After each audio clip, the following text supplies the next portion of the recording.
Hello, ladies and gentlemen. Welcome to another edition of a great show today. It is one of those things that we have to celebrate. Today is a beautiful day in Liberia. I can tell from the conversation on the ground, the folks, a lot of excitement in the courtroom today, a lot of excitement in politics. We're going to delve into that. We're going to talk about the most famous court of Liberia today. When a reporter asked the former Speaker of the House, did the IG call you? He said, I didn't see any call, but tell him not to call me. When you're talking about quoting somebody verbatim, the former speaker had put their IG on notice, do not call me. You know, in America, when you go look for a job and you expect something great, and when they tell you, say, don't call us, we will call you, you know what time it is, you know what it means. Honorable Gregory Coleman, you have been put on notice. You got hot mail. The former speaker said, do not even attempt to call him straight up. Do not call me. For the record, let's look at some of the headlines in Liberia. Your home, my home, everybody's hometown. Estella Metai Chairman pledges completion of the Ganta-Yekepa Road at the historic iron ore concentration commissioning. That's what he said.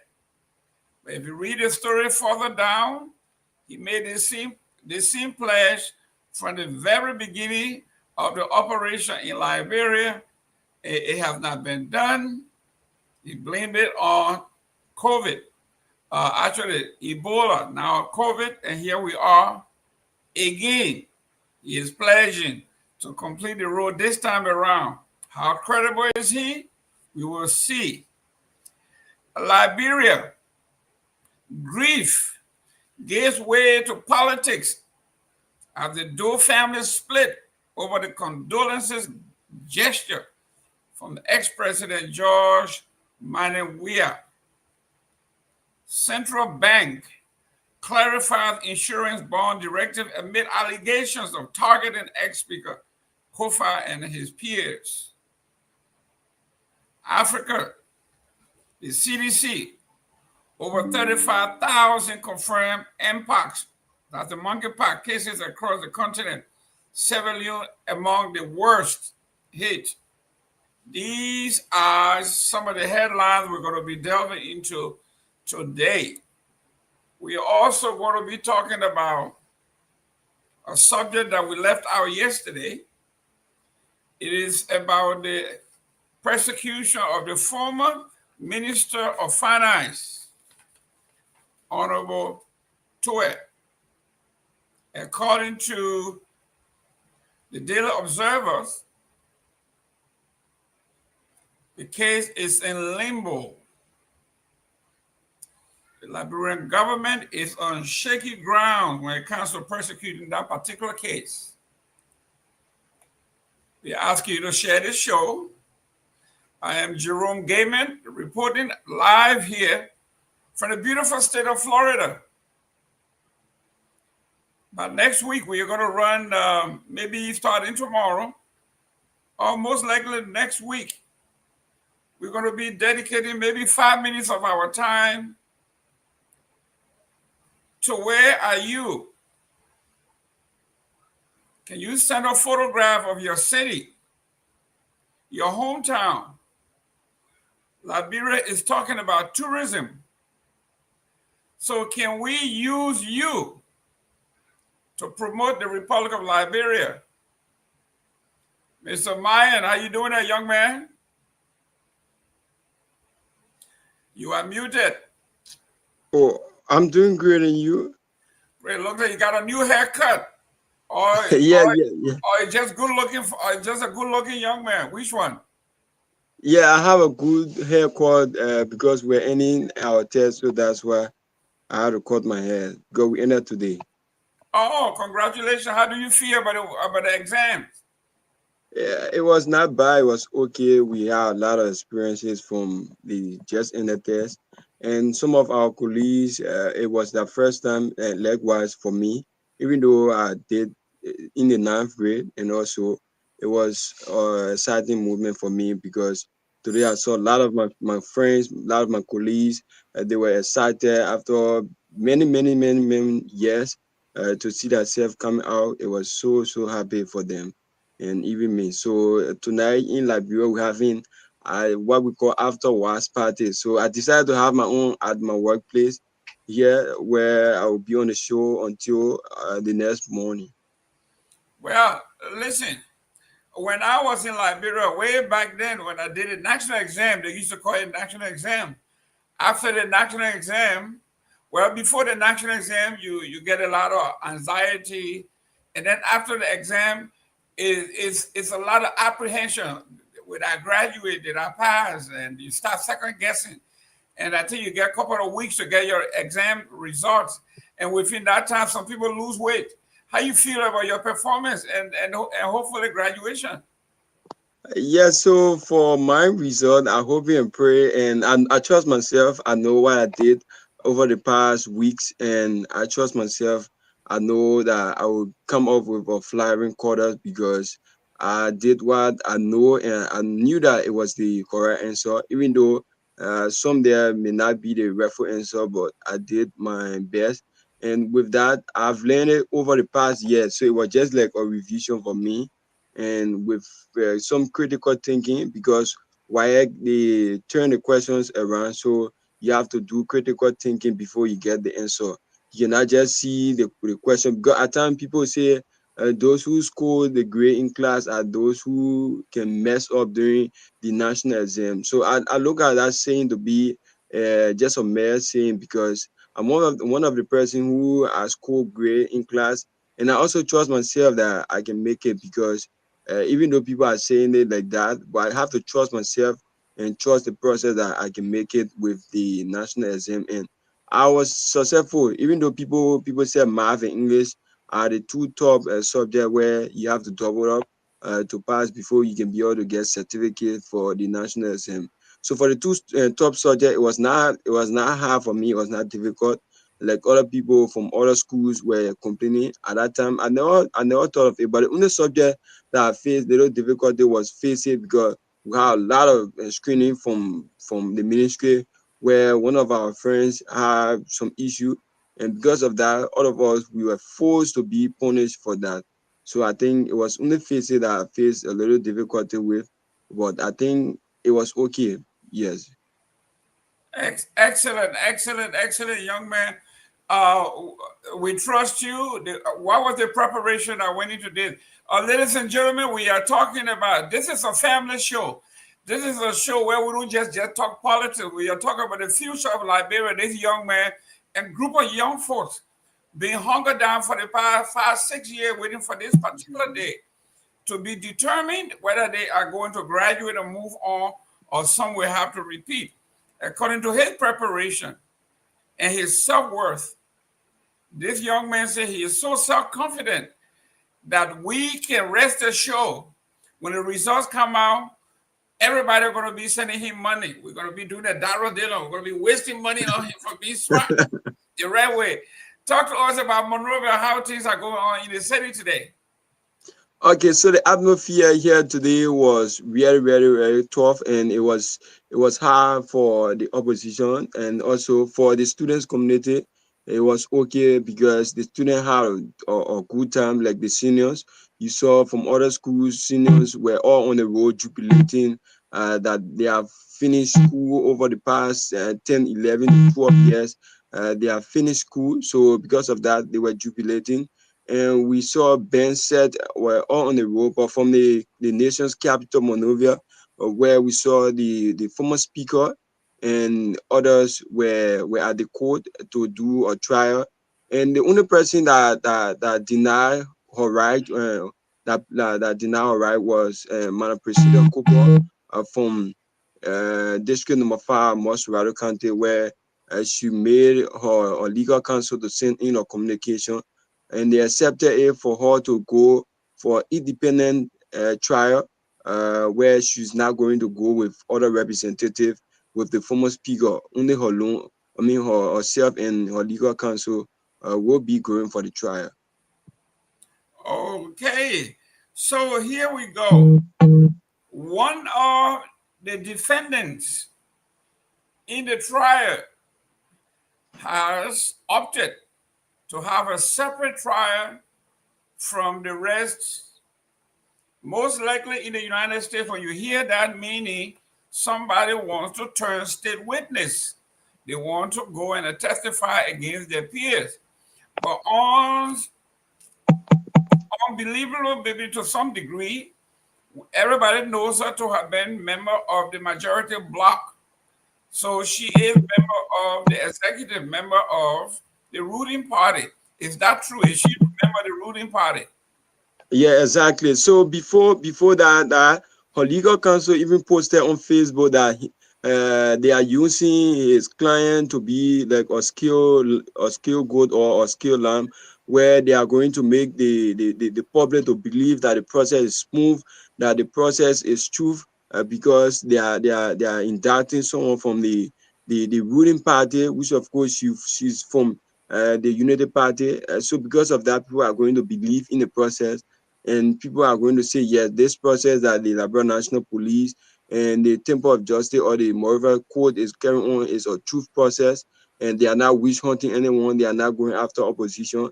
So because of that, that's why they indicted her into this whole process. So, ladies and gentlemen, welcome to the closing argument. This is our Tuesday edition here. It's a blessed day. Myean, let me send you two photos real quick. I want you to put up, I send you a picture of a bird. That's yeah, you can, okay. So you can send. Let's see, why you do that? Let me welcome our guest. Yeah, go ahead, okay. Myean. All right. Ladies and gentlemen, we got some special guests here. As you can see, they're pretty seated, ready to rock and roll. So I just tested Mr. Kimene. Where I tested is where you have to send it my WhatsApp, my other WhatsApp. Okay. Ladies and gentlemen, welcome to the new edition of the closing argument. I am sitting in from a beautiful city here in Fort Pierce, Florida. The most beautiful state in the country. That's what I say. If you think you got a better state, if you are from Maryland, you're from DC, post some of your picture next week. That's what we're going to be doing. We are going to be showing the cities. And if you are in Liberia, we're going to be telling you to post picture of your city. We talk about tourism. Tell us whether you're in Nima. Show us some of the best spots in Nima. If you're in Grand Bison, we want to see you. In Maryland, we want to see Hoffman Station. We want to see the seacoast. We want to see the mountains of Liberia. We want to tell them for why they should come to Liberia. But before we go any further, let me introduce our guest here. I have here Mr. Ernesto Herbert. He's our guest. I got Brother Putu here, and I got Bayan. Is that Eves? How you pronounce your last name, sir? Can you guys hear me? That's correct. It's Bien Ives. Ives? Okay. I think I gotta improve on my French, maybe my French or Italian, whatever it is. But let's get started here. Ernesto, introduce yourself, introduce your group. Why are you here? You are muted. Thank you, Mr. Gayman. We would like to first thank you for inviting us on this show, the closing argument, very popular show. We are from the technology background, and we introducing technology to Liberia called the blockchain technology. This is why we are here to talk about it. I have on this call with me my colleague Putu Johnson, and I have Ben and myself. Three of us we are from that organization that is introducing this new technology called blockchain to Liberia. Black what? Blockchain technology. Blockchain. Do we have a flyer or something we can put on? You say chain like CHAIN? That's correct. Blockchain. And, yes. And who are you with the organization? So I'm one of the founders of this organization. We funded this idea in the U.S., in Texas, but we pretty much everywhere around the states, Minnesota and other places. We've been around for three years plus. We've been building technologies and different things around digital innovation. Thank right you. now, Thank you. Hold it right there. Putu, is it Putu Johnson? How you doing there? Yes, sir. Go ahead. Tell our world who are you and a little bit about yourself. Yes. Thank you again for having us on this program, the closing argument. There's Brother Putu Johnson here. I'm somebody who is a community activist, as well as artist and visionary. I've been around for some time and always trying to see how best that we can contribute and uplift our country. And so some years ago, I got involved in the whole blockchain technology craze that is going around the world, and we see the value, and I got connected with Brother Ernesto and Brother Bayon, and we thought it best to see how best we can kind of start to educate our people back home about what blockchain technology is and how it can really, really make a positive impact on our nation. So we look forward to engaging with you all and sharing the details about that and our Akabulium Foundation. Excellent. Ben, here you are. You are a member of the tech. Who are you and what is it that you do? Thank you so much, Brother Gibman. I appreciate this. Closing argument is one of those network I've been seeing out there a lot, and it's really nice to be on. So I'm with the team. Background, I'm an engineer, and I love solving problems. Engineers, we're problem solvers. We're not specifically technologists, but I'm fascinated with technology.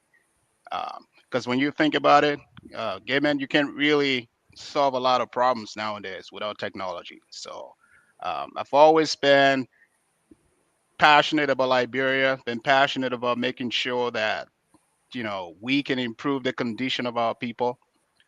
So working with this team and meeting these guys a few years ago, it's really brings some sort of purpose to my life. Instead of just going to work every day and building roads and designing bridges, I get to work on a project that can actually bring fulfillment to the country and to the people.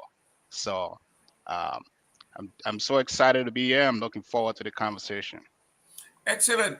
Who is the CEO? I know in every organization there's some hierarchy. How does it work? Who is the manager? Who is what? And all of that. The mission. Let me start with Ernesto. Ernesto, what is the mission of this? And when you say technology, that's a very broad area. What is it that you do? Your mission and what is it that you do? And who are you? Who running the show? Mr. Gibman, please check your WhatsApp before you answer. Please check your WhatsApp as we go on. Okay.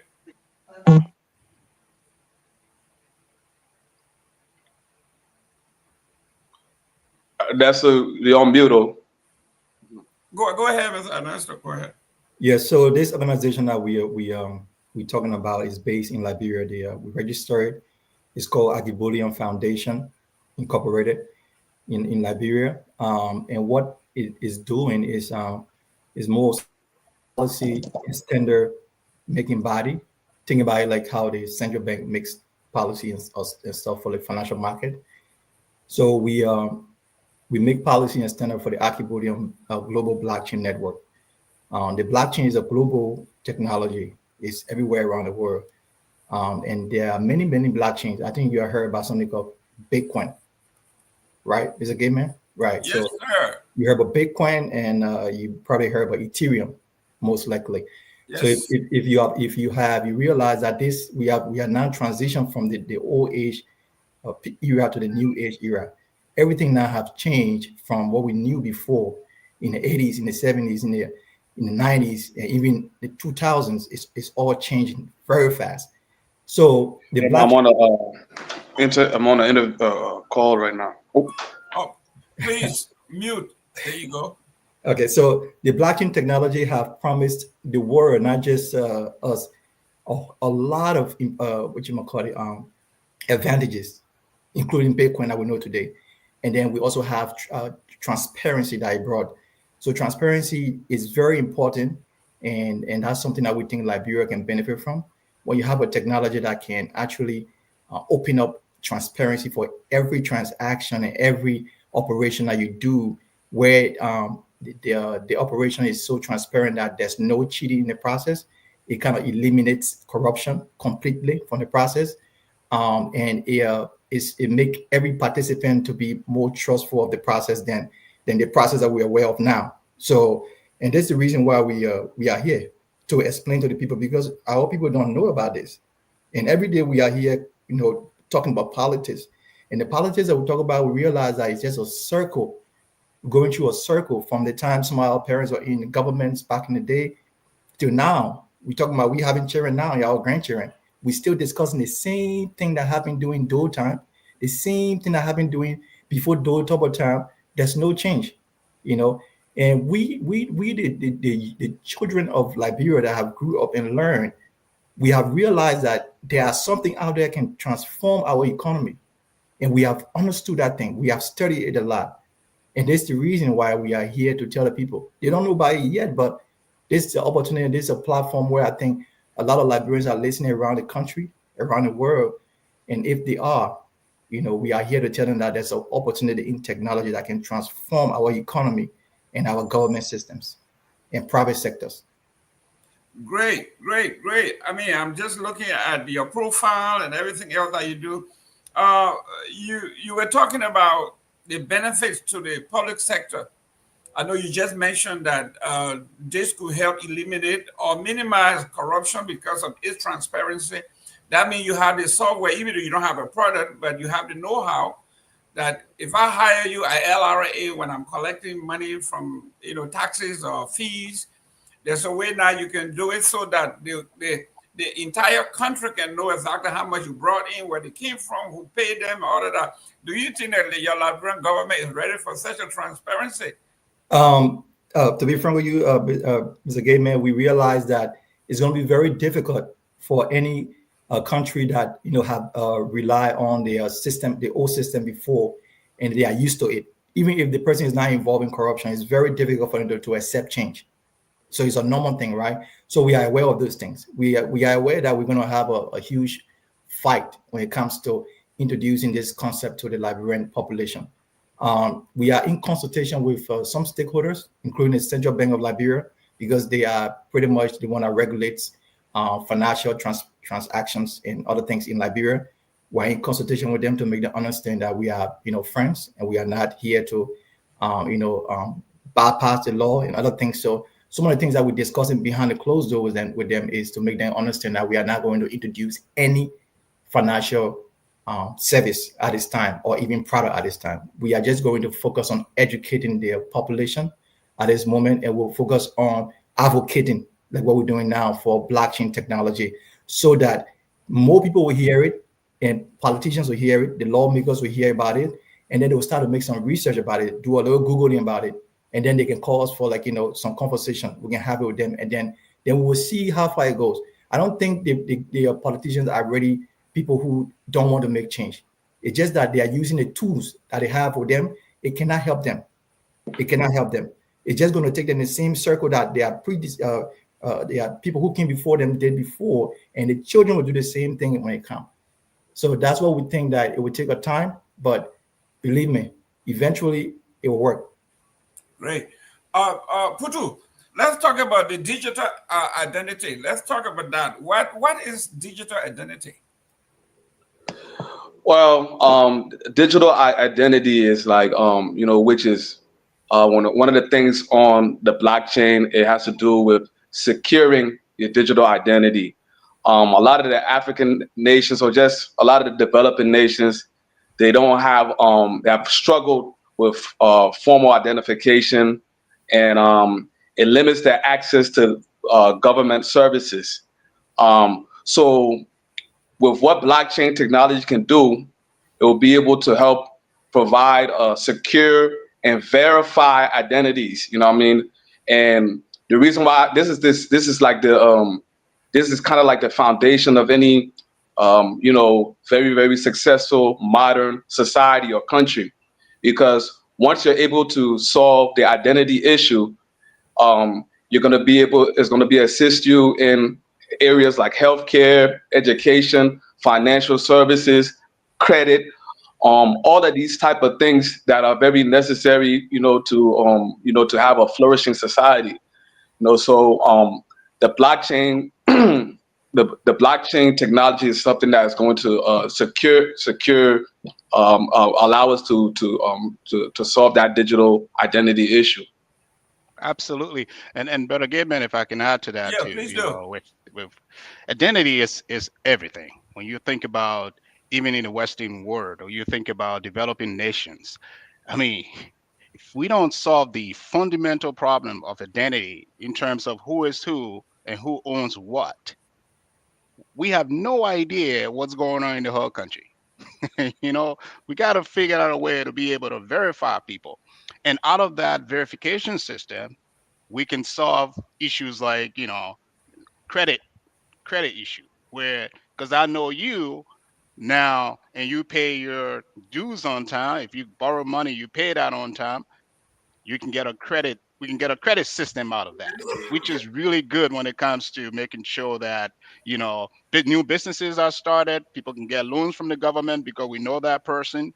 You know, there's so many other things. Even with safety in the country, it's another thing. You know, Liberia is becoming, is relatively, it's getting better, but we still have a long way to go. Safety is a very, very, very important issue.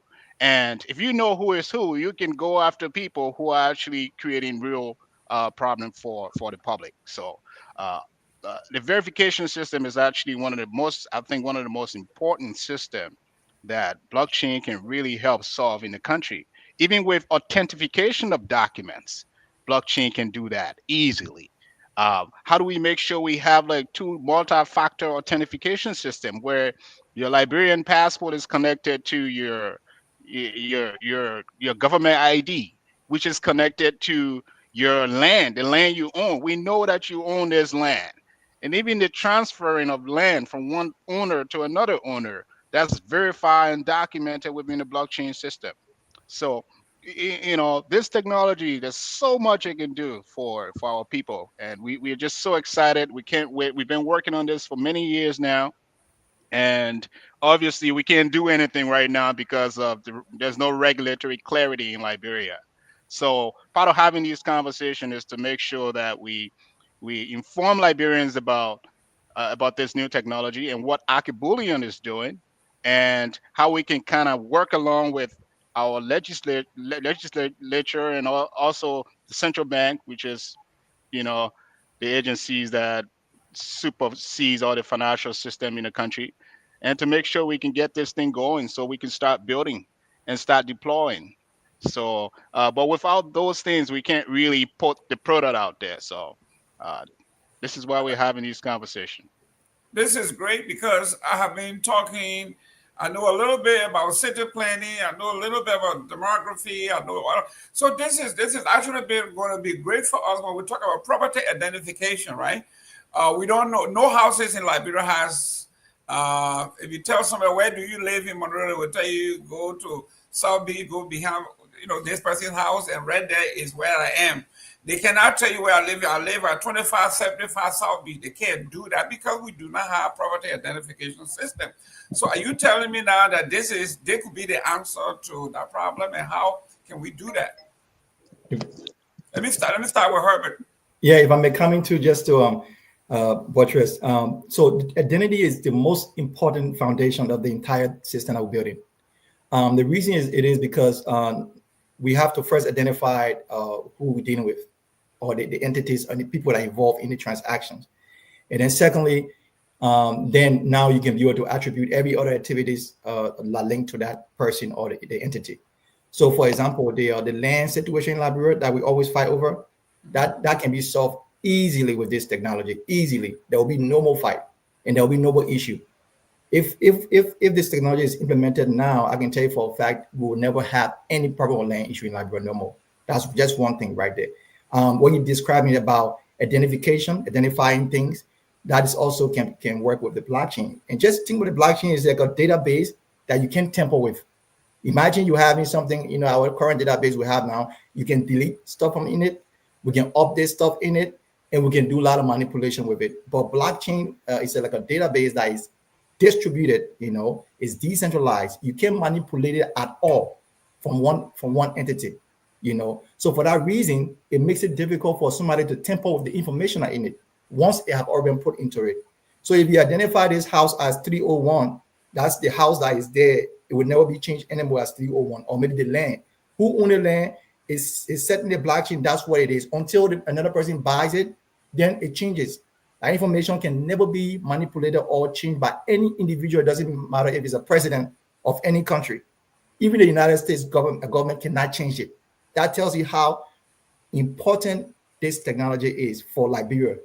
It's going to transform everything. All the money that is wasted, all the resources that is mismanaged, is going to be managed properly, and all the little gaps are going to be closed. And that's what we want. We're not trying to go in government, we're not trying to go in politics, but we want to use technology as a way to contribute to our country development. I think people should give us this opportunity as Liberians, because you can tell the children to go to school. Look at Myean on the call. He went to school just now, went and graduated. He wrote all that exam. When he finished, he probably go and learn something. When he come back, he said, well, I have this innovation. And then the people are like, we can't take it. So why should we go to school now? You know what I mean, right? So we need an opportunity for our government and our people to give us, so we can introduce innovation that can transform our nation. Thank you. Now, Puru, before I come to you, when you're on these shows, the time flies, right? Do you by any chance have a slide that we can go through real quick that will go on? Yeah, I think I sent that to you earlier, just to okay. Myean, I don't want them to leave without seeing the slide, because after the slide, then we can start asking about the cryptocurrency and all that other stuff. Do we have the because I got a guy here who works with me at National NPR, and he's a big crypto guy. I mean, he is huge, and when during the election, he's not a political guy, but when he saw President Trump at the crypto convention, zoom, everything went up the sky. He said, I told you this thing is coming. So for those of us who are not accustomed to cryptocurrency, you have a chance here. I'm looking at here on your slide here. Hopefully you can educate us and calm some of the nerves, because this is something new. How does it work?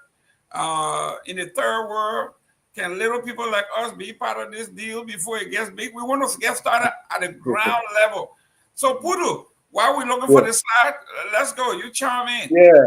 Again, as we're warming up the slide, which Brother Ernesto is going to narrate for us. Again, just to be clear, cryptocurrency and blockchain, right? Blockchain is actually the technology that allows cryptocurrency to exist. Okay, so blockchain is the basic technology, and when you apply it to money, currency, and transactions, you have cryptocurrency. All right, you can apply. Blockchain can be used in land rights. It can be used in healthcare, in any different sector. So when you think about blockchain, imagine like a digital notebook. Okay, a database where you have transactions. All right, where instead of only one person able to see all the information, everybody who is a part of that network, everybody who is a part of that database network can see all the transactions as they happen, which are called blocks, okay? Like whenever something new happens, it's a block, all right? Everybody sees and agrees that this is what it is, right? But then as the blocks increase, as new information and new transactions happen, these blocks it creates a chain. So that's where the chain comes. So you have blockchain, all right? So the whole idea is transparency, all right? So everybody can see it, what's happening, and it creates a more secure environment, because now we're able to trust that nobody is doing something corner. It's not centralized. So it's about decentralization, all right? So when we talk about decentralizing government, and decentralizing information, decentralizing things. That's what blockchain is all about. So yeah, we're seeing right now around the world, there's a shift where the whole financial system is moving into this new technology now. And you hear about the cryptocurrency, and Donald Trump came involved. And actually right now you have bills that are going to be passed. Right now you have the Genius Act, you have stable coins, and Trump is really trying to move things forward because America was kind of behind than other countries, so he's coming in aggressively. So yeah, there are some opportunities to take advantage of that when you know the different type of cryptocurrencies. But we don't want people to think, a lot of people can get scammed and taken advantage of if you don't really understand the dynamics behind them. We want people to know that blockchain is more than cryptocurrency. Yeah, you can make some money in there, but blockchain as a technology can do a whole lot more for us as a nation. Great. Bea, we're here. Okay, as an engineer, I know we're going to come to the slideshow, but who the finance person here? Because there are Liberian people who say this is such a great idea. It will take time to get off the ground. Are you selling shares? Are you bringing people on board? Are you raising funds? Because this sounds too good to be true. We say Liberians should stop talking politics and go into their own business. You guys are doing it. So how can most of us who are politicians or who just sit here and talk politics, how can we jump on board and benefit, invest at the same time before you go to the slideshow? Sure. Yes. Very good question there. So we gotta make this clear first. You see, none of us on this team, and this is what really brought me to Akabulium, we're not interested in money. I think I'm doing pretty well, and the rest of the guys, they're doing pretty well too. We're interested in building our technology, and I spend a lot of time every week working on this, working with this foundation to make sure that we build the technology that can help our people. There is no profit yet for me, or Ernesto, or Putu. So I know it's a very interesting thing to say, but as far as I'm concerned, this is a volunteer project that we're building.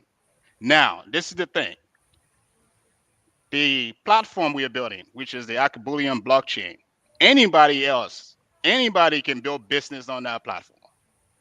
I can also build business on that platform in the future if I decide to. And that business can be for profit. But the engineering of the project itself, the engineering of the platform itself, is not a profit base. We're motivated by problem solving. We're motivated by making a difference. We're motivated by making sure that little girl or that little boy that's born 50 years from now can have a better chance in Liberia and can have a better chance in other countries in Africa. And this system we're building, I got to make it clear too, it's not just limited to Liberia. This is a Pan-African blockchain platform that people can build businesses on, they can conduct business on, and we can build system, government can build institution on. It's a whole platform. So think about it this way, Mr. Gaiman. Blockchain is like the internet, and cryptocurrency is like applications, like apps. For example, if Facebook had a Facebook coin, like a Facebook crypto, the reason why the price goes up, let's say Facebook started, like when they started 2005 or so, and they say, we're creating this Facebook coin. Now, you can invest and buy some of those coins and keep it. Now, the coin will allow you to create a Facebook account. The coin will allow you to advertise on Facebook. So the coin becomes the money for the platform, Facebook itself. Now, 2005, imagine if you bought a Facebook coin now, 2025. There's so many people on Facebook now. There's so much transaction on Facebook. There's so much meetings and businesses and people selling stuff on Facebook. Those coins will become very valuable. So blockchain itself is the real technology, and crypto is just the movement of the token that allows you to participate on that platform. So if we have Akabulians operating we can have a Aki coin or Aki bullion coin that will allow you to, if you want to build something there, you have to use that coin in order to facilitate a transaction on that blockchain. And Mr. Thank Kim, you. can I add to that question too? Real Yes, quick, so yes, we sir. can go Yes, to sir. your slide, because I'm a little confused here, because when Facebook came along, when Amazon came along, they came up with these great ideas, and they said for this thing to go national, international, we're going to start selling share. We need to raise money, and they raise money to make it go through. Now you guys are saying you don't need to raise money, you don't need to do anything, and you are doing it. So I'm a little confused, or something of this nature, this huge project. You are telling me finance is not an issue. I'm very concerned. But So, real quick, so we'll go to your slide. Yeah, let me just say quick, right? So, Mr. Gaiman, well, just at this time where we are right now, the priorities that we are focused on, it doesn't really require funding. That's the only reason why we're not seeking it. And even if we want to, we are a foundation. We are a non-profit organization. Like what Brother Bayan explained, the platform is being initiated by a non-profit organization, but then the businesses that we build on it, these are for-profit organizations. For example, if the land registry decide to come on the chain so that we have no land issue anymore, now that land registry is not us, it's the government institution. So we don't have anything to do with them, but they're just using the technology. The platform that can use the technology tomorrow to build on it, and then they will be for profit. But to keep the project not selfish and to keep the project integrity, so that we can continue being decentralized and we can continue being temper free. We don't operate as a for-profit organization at this moment. But one thing I want to say, on the 28th of June this month in Liberia, we are going to Liberia to launch the vision and the roadmap of the project on the 28th of June at the Monroe Liberia Learning Center. And there where we want to invite all stakeholders, which include the government, the private sector, and everybody that interested in this technology. This is what we want you to do for us. Even if you want to give money at this point, just keep it. Just come to this show. Come to this event, this launch event. Your presence is more important. And we want you to also inform your lawmakers. Let them understand that we need to regulate cryptocurrency and blockchain in Liberia, because we don't have any regulation at this moment. So we have people who will come in and do some fraudulent things. And we don't want that, because we don't want to be affiliated with fraud. You understand, right? So we want the government to try to put some regulation in place so that good businesses can come and venture in this area and flourish, so our economy can open up, So that's our plea right now. Our plea is government, what you might call it, the representative and the senators, please call us. Let's sit together. Let's create a regulation for cryptocurrency and blockchain in Liberia. We call on central bank, please create a sandbox environment, a test environment, so we can test this technology in Liberia. These things are what countries that want to advance can do. They can create test environment to test new ideas. Most countries are advanced. That's what they do. So we want to encourage our lawmakers and our agency that are responsible, the regulatory agency, to give us this opportunity and also come to the show on the 28th of June at the Liberian Learning Center, and let's have a conversation about blockchain technology. We will be there in Liberia, so we want everybody to come and join us. That's what we're requesting, Mr. Gaiman, right now. Thank you very much. And the Learning Center he's talking about is the newly built stuff by Mr. Johnson, and one of the young men that was involved into that is Bleejay Innes. Bleejay Innes approached me on similar idea. He wanted to be the largest home builders in Liberia. He came to me for crowdfunding, and we did some stuff. Now he's over there. That's why I'm asking. Mr. Myean, are you ready?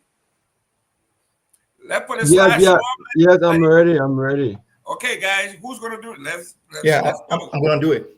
Let's do it. Okay, thank you guys. I appreciate this. This is just for educational purpose, just so people can have a little background about what blockchain is on the lowest level. So let me just skip to the next slide, what a blockchain is. So to explain our blockchain, we have to first go back to when we were in the times where we didn't have technology, where we didn't even have paper to write things down, right? Where in those days where we were just having oral communication, where our grandpa would tell his grandchildren that, the land that you have over there, that land is for y'all.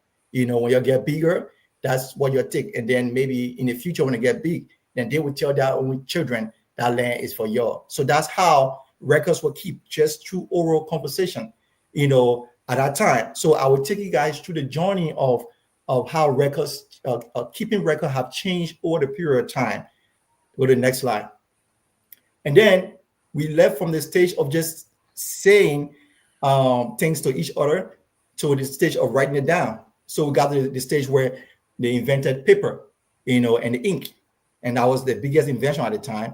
So we had governments at the time and empires and other kingdoms were using paper to write their information and their legal information, legal document, land deeds, and all these things, all these documentation, all these policies, and all these agreements and transactions were now written on papers. And then how would they protect this information? They put a seal on it, like you see in the image on the screen. So the seal was a way of protecting the transmission of information across from one end to another. So when you were met, the king writes something and he sent it to another king, he put a seal on it, and then the messenger, the person in between that taking it, cannot open it. You have to take it to the person first. And if he tried to open it, they will know because they will see that the seal was broken. So that the attempt of trying to open something and manipulate it, that's the fraud era. That's what we're dealing with today, right? So people were trying to do these things and they couldn't do it with the paper. But it has some issue because people could still manipulate it in a way, right? So let's go to the next one. So we all know how paper was not 100% reliable when it comes to protecting information, when it comes to transferring data and other things. It was not that reliable. We came to the age of computer. And we all now currently in Liberia, this is where we are. And even Liberia is even trying to still get here. I even heard recently the government is trying to digitize a lot of other things, right? So this is a stage we're trying to get to. We haven't even fully got into a really fully digitized country yet, right? We are getting to this stage. But other countries in the world have reached this stage of computerized system, and those countries have even passed this stage, right?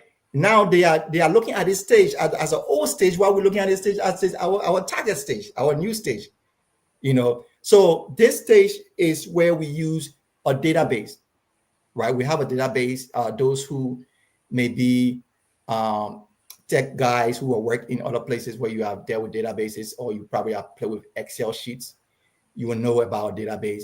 Is where you go and store your information in your columns and rows, and then every database have some database administrator. Is the person that will pretty much manage the data in the database, and then keep the data properly. Now this works. This works for our current system that we use around the world. It works so well. Companies use it, government use it, and we kind of satisfy it. The only problem is corruption can still happen with this system. That's the only problem. Because, for example, I can be managing some data, or a whole team can be managing the data, or even a whole entity. And then maybe there's some investigation that's going on. And that investigation involve some big stakeholders in the nation or in the conversation we're having. And then maybe there's some kind of a deal between that person and then the database administrator. I cannot give you $20 million or $20,000 so you can erase the information for me, right? And then the person go and erase that information and got that $20,000. Now that's manipulating the data. The data can be erased. The data can be deleted. The data can be updated. The data can be inserted, removed, and manipulated in the current system we have with computers. So it cannot really help us to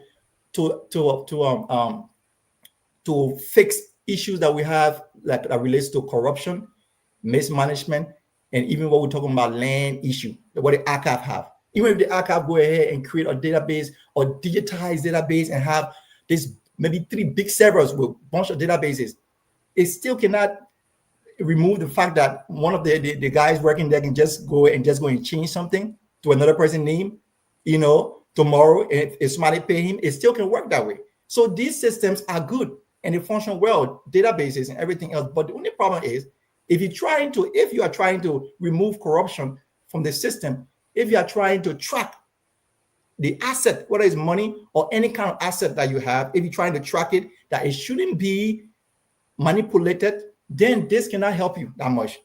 And that's the reason why with the new system that people created in the Western world, because now they have already been here before and they realized they couldn't help them either. So they created a blockchain to solve this problem. So blockchain is the one step away from our current database system that we are aware of. So let's go to the next slide. Get some good water. So if you just took a look at the database, I just showed you that one computer, and take a look at this picture right here, you realize that there are many computers, and all these computers are looking at the same records, right? That the other system, it was one computer with a one database administrator looking at it, and he can manipulate it. So just imagine the archive is in the archive building in Liberia, where we keep all the records, and then they are looking at that one information in the archive building. If that building burned, or let's say something happened in that building, all our information in that building gone, right? If somebody in that building is corrupt, they can mess with our information in that building, right? So that means that our information in one building and one entity is at risk. It's at risk. So imagine if you have let's say you have a group of entities in Liberia that are all different buildings around the country that are all monitoring the same archive information. So it's not in one building, it's in multiple buildings, government buildings around the country. So if one building burn, all the other copies are still there, right? Or if in one building you have one corrupt person who go and change the information, guess what? He just changed one information. Everybody else have the correct information. So he cannot really manipulate the system anymore. That's how the blockchain works. So imagine all this computer is everywhere around the world, right? How can you be able to manipulate all the computers around the world just to change one land in Liberia? It's impossible, right? So that's why the guys created this system. They say, why should we have the database in one system and under one authority? Why can't we have it under multiple authorities? That's what they call decentralized.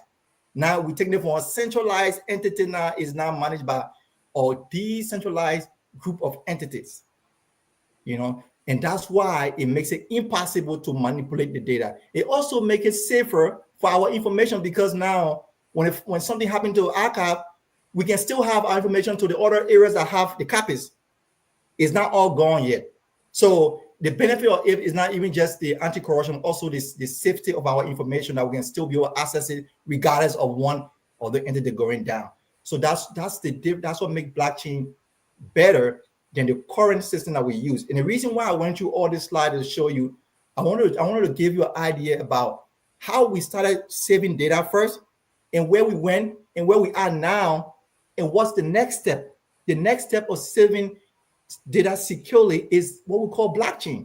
That's the next step. Even though we don't know in Liberia yet, but we don't have to be. We have people in Liberia who already know now. Like we saying it now, right? We know currently, so we don't have to wait. We can jump straight into this technology and take advantage of it. I can give you one example with cell phones. Liberia and most African countries, they did not really use a landline phone. Like how the US and other countries in the world use it. They used to have the landline, you put in your ear, hello, hello. We didn't really use it. We didn't even know how it looked like that much. Then we went straight into cell phones. Because when it came, at the time it came, everybody in Africa was using cell phones. And we jumped over landline, which was great for Africa. Secondly, I'll give you another example with mobile money. We didn't really know about these credit cards and all this financial technology that they were using in the West, right? We didn't know about it, but guess what? We went straight and jumped into a mobile financial system that even the West are looking at us. They are like, these guys are even more advanced than us when it comes to this thing, because that was a great innovation. But guess what? There are some countries in Africa that actually adapted it. They believe in it, they adapted it first. Like maybe East African countries, I would say, I believe that was the few countries that actually got into a mobile money first, because they saw the potential. And that's why countries that actually have the potential to advance, they always give room for innovation. And, President Barker always said, his government is going to prioritize innovation, digital innovation, and those kind of things. So we are hoping that, he might look at some of these things so that it can actually be flexible with innovation, so that we can have Liberia jumping over the era of these systems that we're describing to the next system, which is a blockchain system. and Liberia will be the leader, like Liberia always been in Africa. We can be the leader. It's nothing scary about it. It can happen today or tomorrow, you know. So this is a basic, I would say, basic explanation, just to have a little understanding of how it's different from what you already know. And then in the future, when we go to the event that we have in 28, we can deep dive in. Okay, we can get deeper into the explanation more about how the system works. You know. So let me go to the next slide. All right. So why does this matter for us? You know, in Africa, in Liberia. Number one, with the system I just described, you know, you can be able to eliminate, you know, or try to reduce corruption in any kind of system you work in, you know, operation, private sector or government. You can do that. And blockchain offer a solution clear, shared, and tamper-proof. I mean, it cannot tamper with the records for all citizens to trust. You know, that's one thing. Let's go to the next one. So now, after I finish describing all these things, then you ask the question, okay, then what is your Archibullium? What is your role, right? You know, let me just tell you, right? There are blockchains around the world, a lot of them, a lot of blockchains around the world. The first one was Bitcoin, created by somebody who don't know the name. We don't know who the person is. The person is unknown. And we don't know the reason why the person is unknown to this date. We don't know. Or maybe the person was afraid that when they tried to change things in the financial system, somebody will come after them. So they made themselves unknown. And then we have another blockchain that came after that one. They call it Ethereum. And now Ethereum changed the entire game. They changed the entire game. So Bitcoin was just focusing on money, how to transfer money from one era to next era rather. And Ethereum said, no, we can focus on more things. How can businesses operate on blockchain? That's how Ethereum was thinking. So Ethereum built a virtual machine that can work within the blockchain, which was like mind-blowing at the time, right? So with that technology that Ethereum built, it now opened the room and windows for us to now use blockchain to work in any institution. And that's the reason why now it's possible, because after Ethereum did that, there are many other companies around the world, especially non-profits organizations, that started using this technology now. They start building smart contracts on the blockchain and they start operating. But what we notice is that there's no African blockchain yet. That's the gap we saw. You know, because we are here, we are in one of the most advanced, I would say one of the most advanced country in the world. That's where we are right now, the United States. And we notice that there's absolutely no African players in this business. And this is the future. And, you know, and we are people who think wisely. We tend to we try to introduce this ourselves, you know, as Liberians and as Africans. So we can have this platform which can actually transform our economy in Liberia and entire Africa. And that's the reason why Archibullium was founded, to be one of the only African players in the entire space at this time. You understand, right? So yeah, and we decided to go Liberia, to our home country. We could go anywhere else in the world, but we decided to go Liberia. Why? Because we have some kind of attachment to Liberia, number one. Number two, Liberia is the first African independent nation. So we believe that Liberia should be the first when it comes to technology. Let Liberia be the one that will introduce it to the world or to Africa. And that's why we thought that we should introduce the technology to Liberia first and set up the foundation in Liberia. Then we can now export the technology to other African countries. And that's the reason why we started in Liberia. And that's the story of Archibullium. Okay, let's go to the next one. This one I just about closing thought. I just wrote something nice, you know, just to, you know, share with people, which I said nobody or no one is coming to save us. We must solve our own problems through innovation, through integrity. Archibullium is not just a blockchain. It is our tool to fight corruption, protect our people, and shape our future. I will close there. Great. Let me go to Putu here. We talk about, let's talk about the global view, right? Talk to me about the global view of, I hear somebody here tell me it's not blockchain, it's not B-L-A-C-K, it's block, like block. B-L-O-C-K, not B-L-A-C-K. You know, most people thought it's block. Talk to me about the world view, about this concept of block. Yeah, block, B-L-O-C-K, which Yeah. You know, the way we speak with Liberia, we speak so fast. It sounds like Blockchain. black. It's not black. Blockchain. It's black. Blockchain. Yeah. Yeah. But yeah, blockchain technology is pretty much making a significant impact around the world. As Brother Ernesto said, the first the world was introduced, publicly, formally to blockchain through Bitcoin, which focused on finances. And if you look at the time it was introduced, it was around 2009, right after the bubble, the housing bubble in 2008, 2009, and where there was banks that had to even be bailed out. There was a big financial crisis. So that Bitcoin came in, it was focused on that particular issue. Now, over the years, as Ernesto said, years later, we got the smart contract introduced through Ethereum. And what a smart contract, we have the TV, then we have the smart TV, we have phone, then we have smartphones, all right? So think regular contract, but now you have smart contract. Let's make it simple. Let's say we have a bet. I bet that this team is gonna win. You bet that the other team is gonna win. We bet $5, right? All right, my team win. So you owe me $5. But how sure am I that you are going to pay me that $5? Do I have to run behind you? My team won. We both know that my team won, and you don't pay me the $5. I have to run behind you. With what happens with a smart contract is our agreement is made in the very beginning, and it's automated, where you put your $5, I put my $5, and automatically the computer, once it recognizes that my team won, automatically your $5 come to me. I don't have to wait. We trust in the system to do the job that it needs to be done.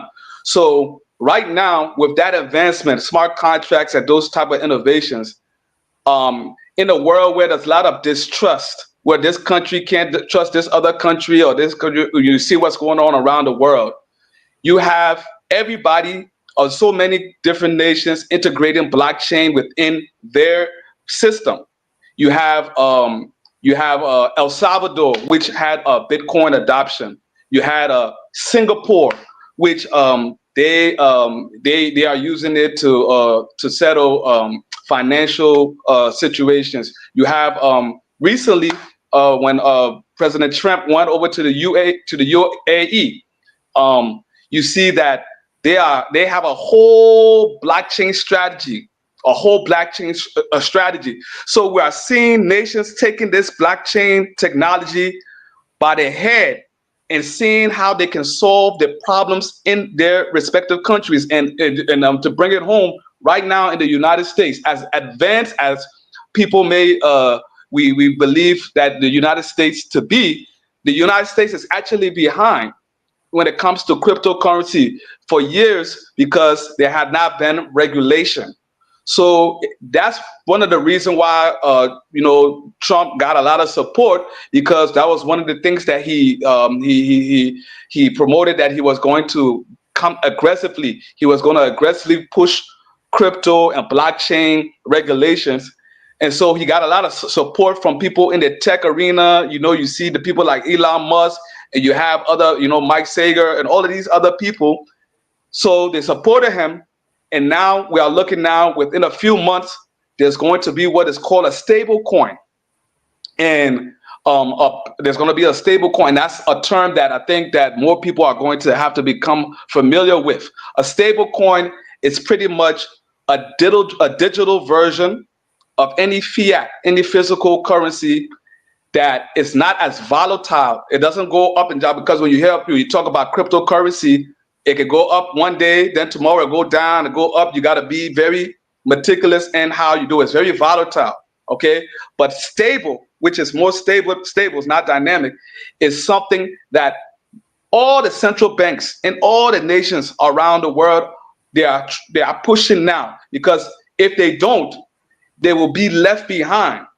meaning that if all the countries around the world have their stable coin and have adopted this blockchain technology, and you still using your paper money and the regular paper money is as a base currency, you're not going to be able to interact on that level or you're not going to be able to interact on that level. So this is what's going on around the world. What we are saying to the Liberian people is not something that we're just jumping up and saying that is unique, but it has not become mainstream across Africa. They are just starting to practice and do sandboxes.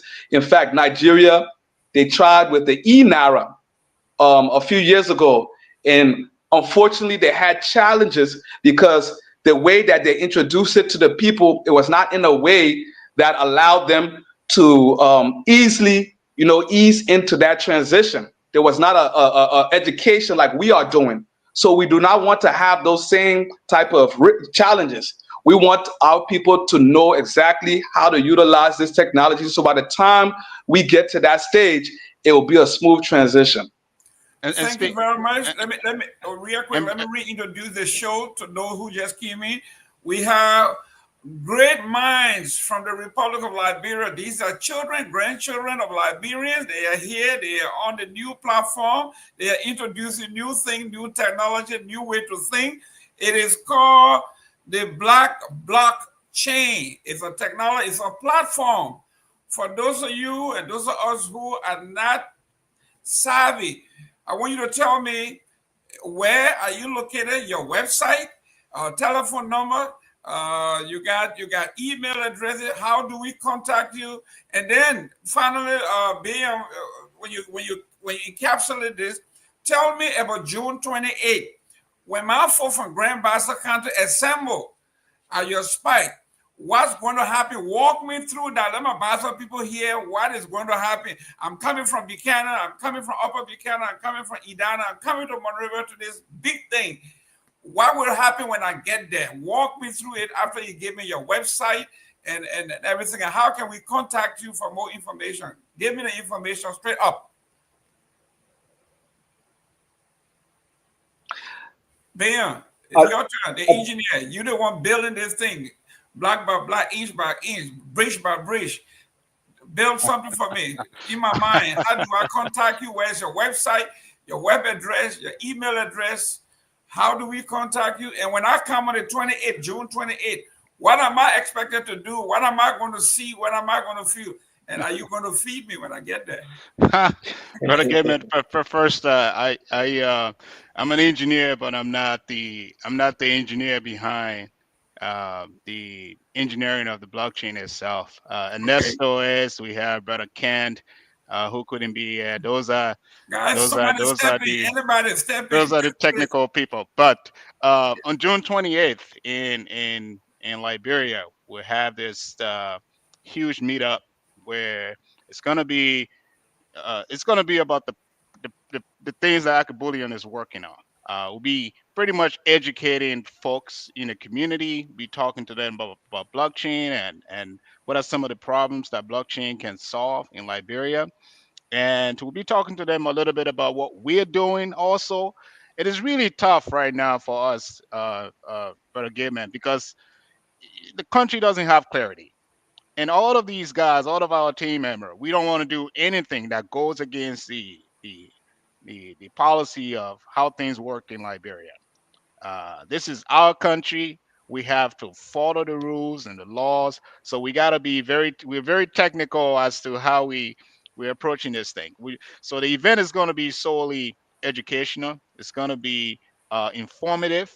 It's going to be about problem solving, and we're going to be investigating ways also how to get some of the smart tech folks in Liberia to kind of, consolidate, bring some forces and ideas and lecture them on what we're working on and how they can also be a part of the movement, in some cases.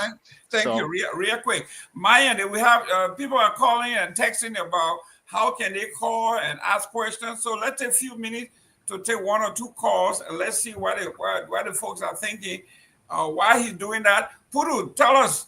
That name sounds very familiar. Putu, that's a very unique name to Grand Bassa County. I might be wrong, but tell me a little bit about the Putu name. Yes, it did. Putuga, it's actually a nickname that my grandfather of Idana, Grand Bassa County. I thought so. Idana, yeah. So shout out to Idana, and all our people in Grand Bassa. Shout out to my people in Nimba and back out there. Shout out to all our people all over, because we're starting in the counties, but All yeah, right. It's all Putuga. right. Mm-hmm. Gentlemen, this is the number you need to call. That's the WhatsApp number you can call and chime in. This is great idea. We tell Liberians, stop talking politics 24/7. Put your minds to work. Do something. Now, Ernesto, talk to me. For me, 80% of our young people are unemployed. How can you help us create jobs? After all the big boy you're talking about, how can we talk about bread? But how can you create young folks to get involved? Because you get a lot of young, smart people in Liberia, including the young man sitting right there. How can we get them involved? Thank you, Brother Gaiman. That's a very, very, very important question. Before I get there, I want to tell you that I've already shared. Okay, that's why it's on the screen now. The question you asked earlier about how can get the phone number, and then down there you have the website, which is akibullion.org. And you also have a local phone number in Liberia you can call to reserve your ticket to go to the show on the 28th. And then you can also visit the website to get more information, or you can also get the event pass from there. So it's pretty much a very simple event we'll have. You can attend it, and we can go from there. But let me dive into the question you just asked me. Yeah, 1 minute. Let me make it clear. If you are just listening by way of radio, Africa's first anti-corruption blockchain vision for Liberia, June 28, 2025, at the Liberian Learning Center in Painesville at 1:30 p.m. Telephone number 321-778-302-181. The event pass, you can have it there. You can get it at alkebuleum.org. You can go there, you can scan and get your ticket. Come on, have fun, ask all the questions you want to ask. But now let's go to our young folks. Yes. So, like I said, that was a very important question, because that's the primary goal that we have with the foundation. The first thing we want to do is education. Secondly is training, because when it comes to this technology, one of the focus is we have to train new developers, software developers, right? We have to train marketers. We have to train people in different fields, even lawyers, right? Within this new kind of industry or economy that we're trying to build. So we'll be focusing on training young people on that, right? So you have your skills on how to build smart contracts. You have the skill on how to transform the entire archive into a decentralized entity. In our way, we'll teach you how to do that. Mostly free of charge in most cases. Mr. Give me, we have someone on the line. I'm the one who can take the call. Go ahead. Yeah, let's take the call real quick. Hello, caller Nima. Where do you call from? Is this the closing argument? Yeah, this is the closing argument. You can go ahead. I want to say kudos to the guys concerning the project blockchain, and then I think I love the project, and then I think the founder from the project, either from Texas, if I can, right? Yeah. Live Texas. So it's a good project, but actually, I'm in hurt. I'm very much hurt because the founder for the project, I and him, we talk about the project, and you just take my idea and you run with it without not contacting me so we can discuss the issue. And it's bad as Liberian. You don't take people idea and run with it when you have a discussion for you to discuss. I will discuss the issue of a blockchain when I went on my friend Welling. We discussed the issue, and I told him the importance of blockchain, how it can solve the issue of corruption through public ledger. So even if informing the team, you should have contacted me because I and him talk. So I'm hurt. I just called to register my disagreement and the issue of taking people out there and running with it is wrong. Okay, Thank you. That's why we call it a closing argument. If you have any issue, you bring it here, we'll discuss them. You have the telephone number. You know who the gentlemen are.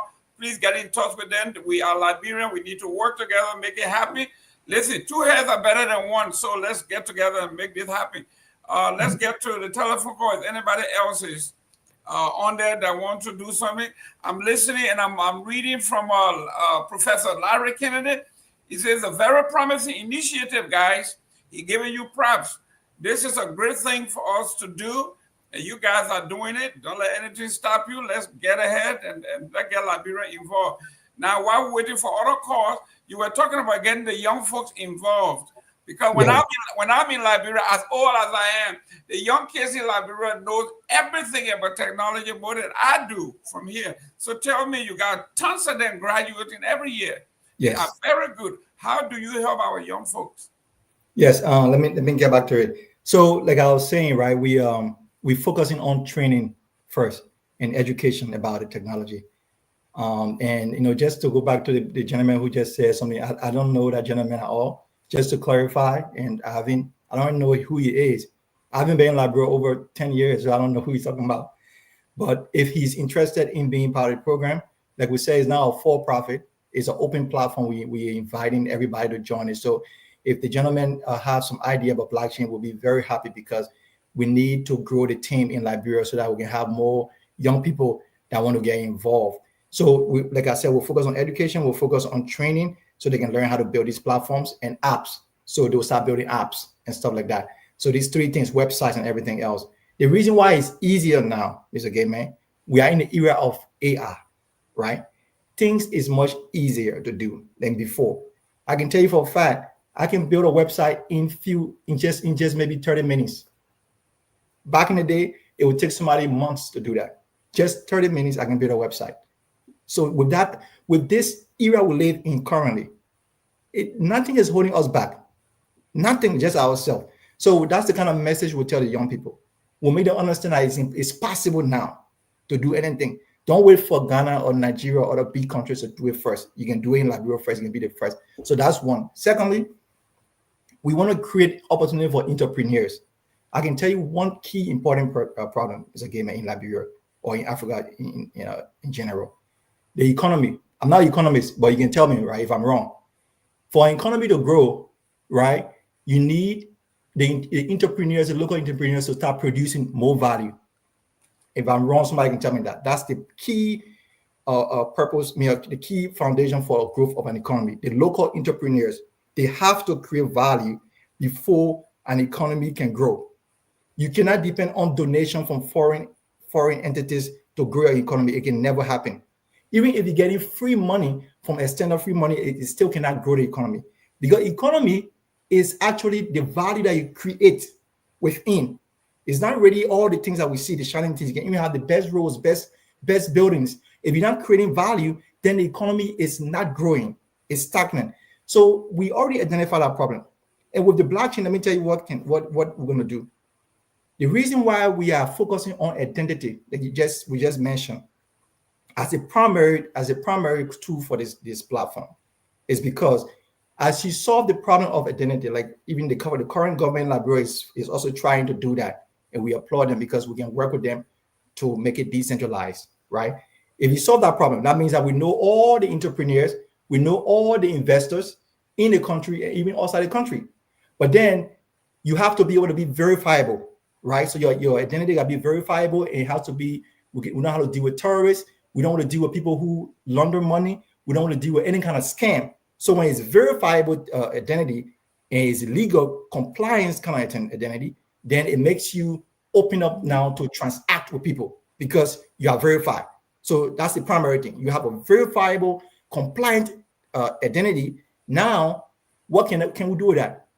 We open portals for investment into local Liberian entrepreneurship. Right now in Liberia, just count the amount of investors. How many times have you seen we have some kind of investment event where people are funding a first round, second round, third round, or giving money out to entrepreneurs or new ideas? None. The only people I see giving money out is donations. There's non-profits, the USAID or some of these international organizations, right? They give funding, right? But that is not how it works in the economy that is growing.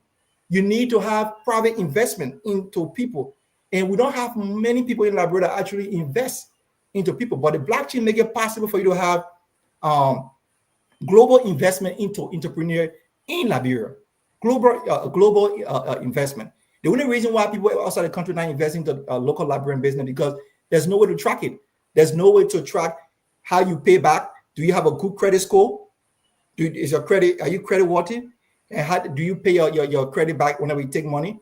Even the banks in Liberia are struggling to collect their fees. I saw Echo Bank sharing houses recently for sale, very old houses. So the banks are struggling. That means that the people themselves, and we don't have credit history, we don't have credit scores, and all these things. There's no way to track the activity of an entrepreneur. When did they credit? When did they pay back? So how can I give them money as an investor? I cannot. And that's the reason why investors are not coming to the country right now, or are not investing into young people. But whenever we have changed that, and we have created this identity that people can now be able to be verifiable, and you can have credit history, they can have credit score that they can have in the US here.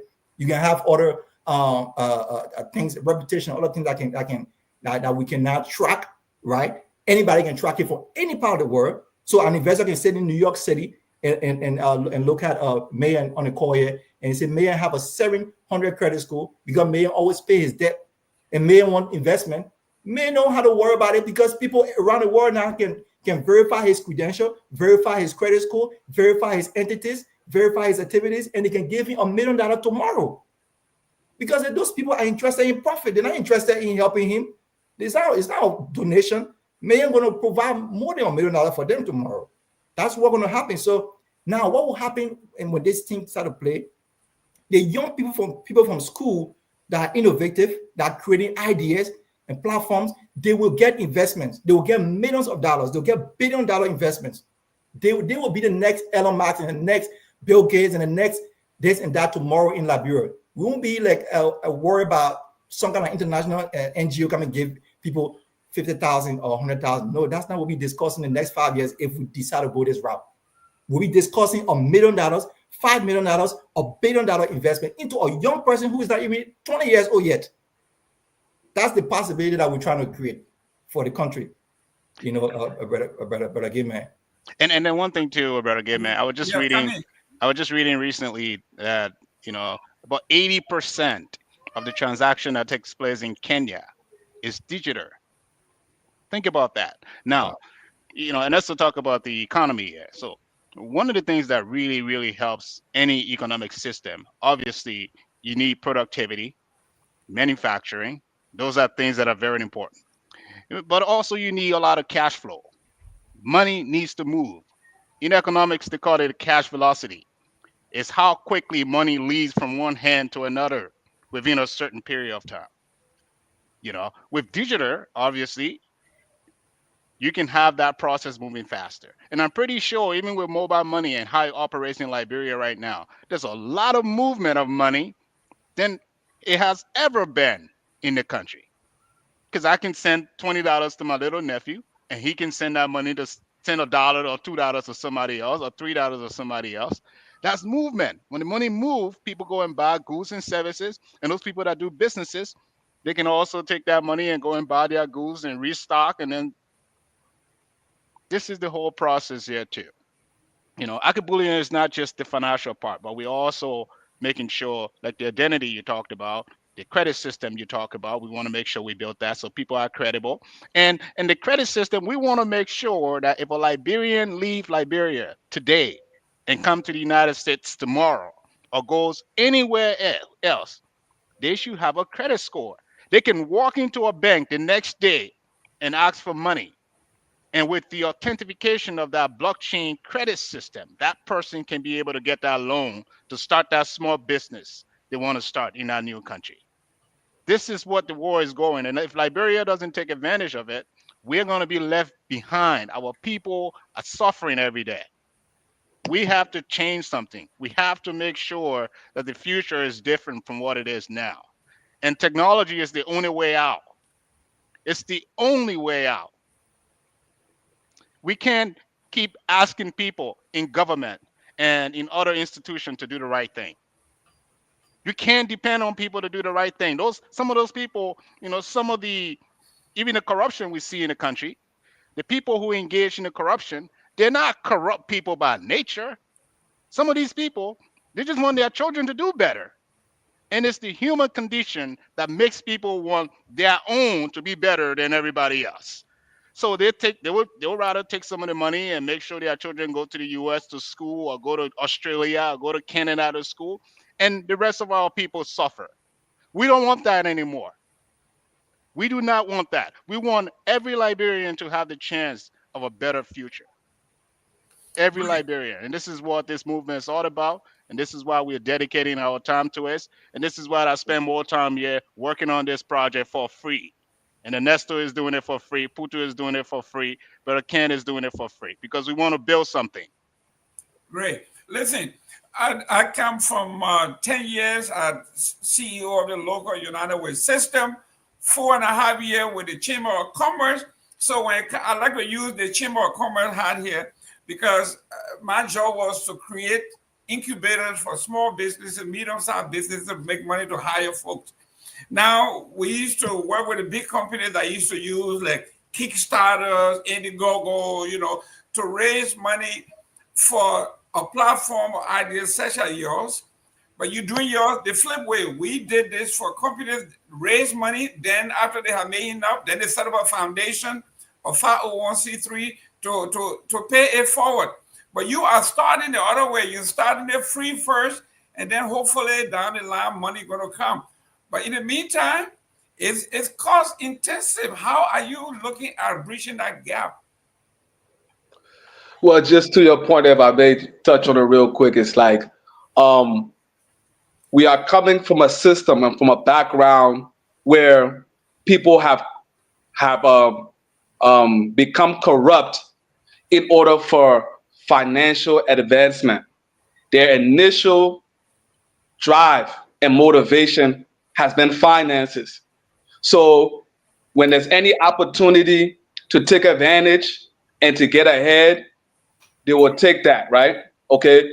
So by us starting the other way, by just setting the foundation and the framework, and knowing that the money is going to come, knowing that is going to come, right?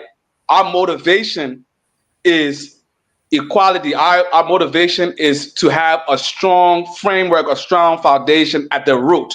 Okay. So what that ends up doing now is once that foundation is set, now it becomes incentivized for you to do the right thing if you want to gain, if you want to be successful within that system, right? Because the way the system is and has been, right, is that people are incentivized to be corrupt, all right? If you look at it, right, the way that the system is in Liberia, a lot of times, if you try to go about things the fair way, the equal way, right, sometimes you end up on the short end of the stick, okay? You have to cut corner, and that's how you gain advancements. If you just talk about the youth in Liberia right now, you talk about, who are the most successful people in the country, who has the most money, who driving the big cars and all of those, right? Those people are the same people that we are calling corrupt, okay? That has that connotation. Now, I'm not going to say every single politician is corrupt, but that's a general consensus that, okay, this person is successful, but they are successful because they involved themselves in corruption.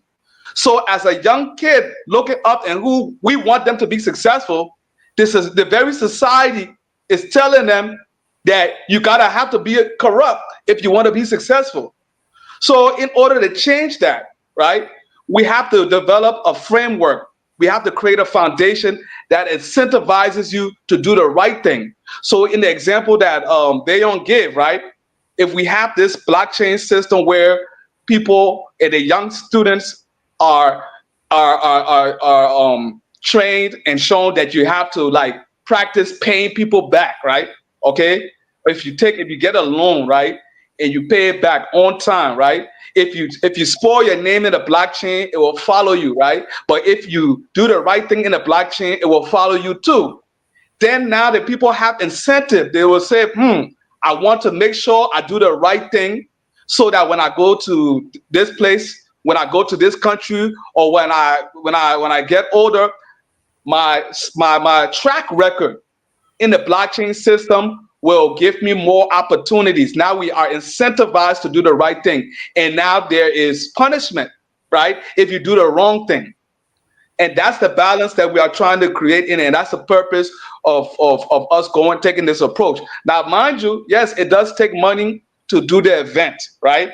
To do the flyers, to do the promotions, to do those things. That is coming from our clear heart, all right? So that's how you know that we are doing it for the right reason. We are not doing it, because we're going to go make money. Then that we are starting off corrupt. We want to start off the right way. So we are making the sacrifices so that the foundation of this whole blockchain system is created the right way. And then it will follow or set the tone for later. Good. But let's go. I'm getting a lot of text here. They're saying you are going to Liberia, you want to change some system, you want to help the folks, right? Yeah. But you're going with the same Liberian mindset, like this person said. You got over 400,000 people in Nimba. We can't come to Monrovia. You are Monrovia based. We got another people in Grand Baza. They all can come. We got people in Lofa. We got you are Monrovia based. So you're doing the same thing that the politicians have done. Everything is centralized in Monrovia. How are you trying to solve that problem? Brother Gema, we will be very excited if we can get in touch with some of the people who are based in Nimba and other places. The reason why we came on this platform because we know that you guys have the reach. You can get to people, and to be frank with you, we are people. Liberians are actually trying to make a change, but we don't have the answers for everything yet. We don't even know how to go about it. We're just doing it in our own weak way on what we can do now. So we'll be so excited if somebody from Nimba say, okay, can I be like the coordinator of Nimba when it comes to blockchain? Somebody from Maryland County said the same thing, from where I'm from. And then from other areas in Liberia, we can all have a network of leaders in blockchain technology, and we can give them the resources and everything else they need to spread the word and education of blockchain technology. And I can tell you, brother, again, man, I'll be so excited to teach for free, just because for me, I love to see young people learning something new to make money off of it. So I'll be excited to teach for free. And secondly, I keep hearing you saying a lot about fundraising. I realize from your background what you're saying that you are very, very good at this, and that maybe down the road we will still stay in contact with you, brother Gay Man, when it comes to that, and we'll be appreciative too if you will help us in our process down the road whenever we decide that we want to go the route of raising fund, or anybody else who may have that ability to know how to coordinate the kind of processes. But right now, we are based on our current activities and focus. We just not in the current time to do that, but we will when you need your help when that time reaches. And then, brother Gilman too. Just to add to that too, what you said is actually true, because this project that we've been working on for all these years now, there's been some financial things that we have to take care of. The team has to make sure we pay for it, and that's the sacrifice sometimes we have to make as Liberians if we are dedicated to a cause, and even the launching of the event that's coming up. It costs money to get the place, to rent the place, and get everything set up and do all the PR that's necessary to make things happen. But the team actually take care of that, and it's not that we have so much money, but is the cost is just too big that somebody has to do something. And we don't want to put money in front of this whole thing too, because that's been one of the issue with making progress in Liberia. There's been a whole lot of people that came before us that, they've stole the confidence of our people. They came and said some things that they probably didn't do. We're prioritizing on work. We're dedicated to working and developing this infrastructure in a way that it can serve the people. And then once that's done, even myself, I can build my own business on Akabulian. And that's how I will make money.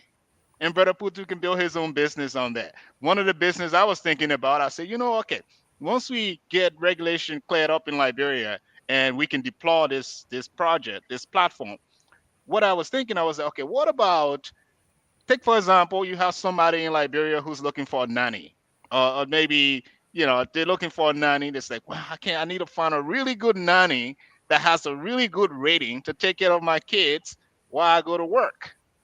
Now, I'm thinking about creating a business on Archibulium where, because of the identity verification system that we're going to solve eventually, a person who, a nanny who is looking for a job on that platform can be actually reviewed. People can review that nanny. And those are people who actually have worked with that nanny and say, look, oh, I think this girl, to the girl, she's really good. She really helped me take care of my 2 kids 2 years ago. I like the services that she provided, and I recommend her. I gave her a 5-star. And then Tulu Girl can also review that person, her client, and say, "Oh, this was a wonderful lady. I really had a good time taking care of her kids, and I recommend her to anybody who wants to get a job to take care of her children." So you get that 2 review back. Now, over time, what happens is if 50, 60, 70, 80, 90, 100 people have reviewed Tulu Girl's work, everybody knows she got a very high score on that platform. Everybody knows that, oh, she's a really good nanny. Everybody's saying good things about her. And I can see it right here on the blockchain. Those are the kind of open, credible system we're trying to create. And that's providing job for Tuduge. That's providing a service for the mother who's looking for a nanny for her child. These are the projects this is what this platform is going to do. And I'm so excited. We can't wait. Obviously, is a process because we gotta follow our law and our system, and once we get clarity on those things, we get going right away. Thank you. We got Mr. Dario S. War Senior. He said he's watching from Ganta City, Nima County. There you go. So we got people watching, people listening. We are in basically all the counties in Liberia. We have the largest antenna in Liberia, so we reach everywhere. We just launched in Nima and Bong and the other major cities, so they are listening to you. For the next 15 minutes here, we are going to turn it over to Myean. Myean, here we are. If you want to take some more calls, if not, then we will go use the next 15 minutes to do our roundup, and then we will recommend some folks that you need to talk to, like Professor Larry Kennedy. He got 1 or 2 things to tell you. He knows a lot about what you are talking about, man from the banking sector. Yes, Myean, it's all yours. Okay, so you can put your course in 077649986, 077649986. You can also put your course in via or WhatsApp +231 777 We've been receiving a couple of calls here, but we were on the show, so we couldn't take a call. So you can place a call in 0777 649986 and +231 777 So, Mr. Gimme, I can go ahead as we receive calls. Yes, while we wait for the call, we want to talk more about the June 28th, because everything we are talking here hinges on June 28th. And where you said the Learning Center is located, where? It's in Pinsville. Okay. Pinsville. What's the address? It's here where? It's a new building. How you call the building? It's some kind of town. It's behind a big plum tree. Yes. Yeah, that's what we try to solve. Okay, Pinsville Town Hall. Town Hall, yeah, Pinsville Town Hall. Yeah. So if you are in the area, Pinsville Town Hall, June 28th, come and learn about what they are talking about here. Be a part of it. If you are a young man, young woman, you into IT, you into anything, this is where you need to be. When the country has, according to Martin Cully, 92% unemployment rate, it is very, very high with 65%, almost 65% of the population under 30. So you got a very young population that buys right into what you are doing. So it behooves us to tell them what's happening, where you're going to be, and they need to come and listen. You're going to teach. You come and launch the program. When you're ready, anytime there's a call, let us know. So Ernesto. Mr. Kehleboe, we can just wrap up. Go have limited time. We can Okay, just we try to got wrap up. yeah. I see here we got 7 more minutes. Ernesto, well, I will let you close. Let my engineer do his 2 minutes of closing. Ben, it's yours. 2 minutes. All right, thank you so much, brother Gay Man. So, Liberian people, I tell you this, we have a lot of problems in our country, and the only people that can help us is ourselves. We have to be able to be problem solver. We have to be curious. We have to ask 10,000 questions when it comes to things, and we have to leave this country better than how we left it, and we got to leave it better for our kids, for our grandkids. And I was telling this to somebody a couple of days ago. I said one of the things that would really, really bother me from engaging in any sort of corruption is because I love my offspring better than I love money. Because I know for sure if I do engage in corruption, I am creating an environment that's going to be a place that my offspring would not want to live. And I would not want that. So, each and every Liberian that is listening, I tell you this: things are tough. Life is hard, but we have to think a lot. Even in the U.S., got to think a lot. You know, we have to, and it's free. We got a problem. Think about solutions, and work hard. Stay up late. Study hard. If you're in school, work hard. You go to school to become a doctor, become an engineer, become a problem solver, do something. People got to do something, you know. And I'll say the last statement. Yeah, even if I have a week to stay on this planet, I will be working until I'm done. So I hope you feel that way too. And I wish you all the luck, and I pray that you work hard and never give up. Thank you. June 28th will be a big day. Puru, your turn. Indeed. First, we want to thank God, and we thank everybody on the closing argument platform, and we thank those who are watching live and listening live, and who are going to be listening later on or watching later on.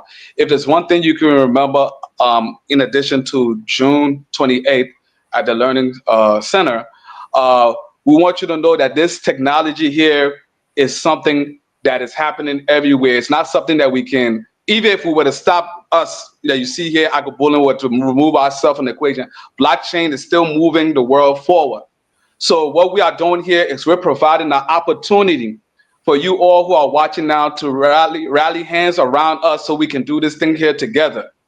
Blockchain can be used to solve the political issue, voting, election fraud, okay, money issue, healthcare issue, any type of issue you can think about. So that if there's anything that you can do aside from getting in touch with us, is to start the discourse. Okay, so Mr. Gayman, right, and the rest of the closing argument and all the other platforms, the media, this needs to be a conversation that we as a nation need to talk about. We need to talk about blockchain technology and how it's transforming the world and how we can utilize it to solve the problems in the country. So call your the representatives. If you are related to the representatives or friends, call and say, hey, y'all been hearing about this blockchain thing? How can we move the regulation in the country? All right, because that's what we need right now. We need regulations for blockchain and cryptocurrency in Liberia to occur in order for us to take it to the next level. So I look forward to seeing that all over Facebook, social media, TikTok, Instagram, Liberia blockchain. Let us get ahead and change the discourse that we always have sometimes with some of the negative things that are going on in the politics, and talk and bring some solutions.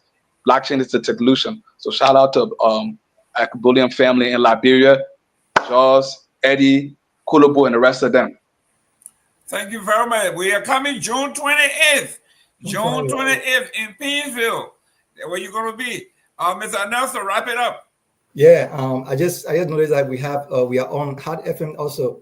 Right? Yeah, you're on Hot FM. You're on True FM 96.1. Yes, it made me think about DJ Blue. When I was in Liberia almost 11 or 12 years ago, I used to be in the music business in Liberia. So I'm friend with the people in the entertainment sector, and now we know DJ Blue is a representative. So the reason why I mentioned that, just if he's listening and he can probably he knows me, and people like Mema Briggs and other representatives, our government officials, we plead to them, especially those who know me and know my character. We want to help the country. We don't want to join government. We're not intending to do anything else but to contribute our own knowledge, something that we have learned, as we have traveled around the world. We want to contribute this, and we believe that this is very transformative for the entire country as a whole. So I'm calling on all the representatives and all those senators. Senator Americana is one of those senators who was involved with technology during the election, and we saw what his transparency did for the election.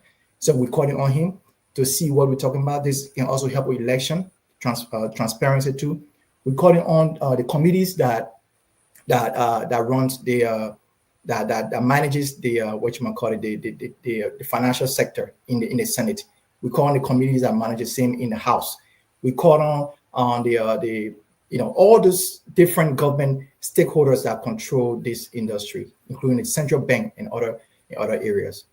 So please give us opportunity. We are Liberians. We are young Liberians who have studied. Like for me here, I have a master's in data science at George Washington University.